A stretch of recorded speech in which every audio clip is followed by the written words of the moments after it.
बायको शिवाय तर पानं हालत नाही तुमचं नवऱ्यांचं. बायकोच पाहिजे. मग बायकोच पाहिजे की कपडे धुवायला, तुम्हाला जेवण द्यायला, चहा द्यायला, पाणी द्यायला. आमची करा अशी सेवा, पुण्य तरी भेटल. असे 4 आणि 5 वाजेपर्यंत झोपून संध्याकाळी आणि सकाळी 10 वाजेपर्यंत झोपून. मी माझ्या टायमवर जेव्हा उठायचं ना तेव्हा बरोबर उठते. काही नाही उठत, कळलं ना. आरामचे नवरा आला तरी कधी चाय दिलाच काय? एवढं तर दिमाग आहे का नाही तुला? नाही दिमाग नाही ना तुम्हाला, लय दिमाग आहे. चाय द्यावा नवऱ्याला, उठलं कामावून आला, एवढं गर्दीत ना आला ट्रेनने. बाई गर्दीत आलाय.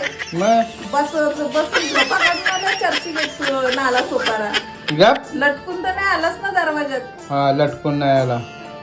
आरामात बसून जातो, आरामात बसून येतो. खपून आलाय.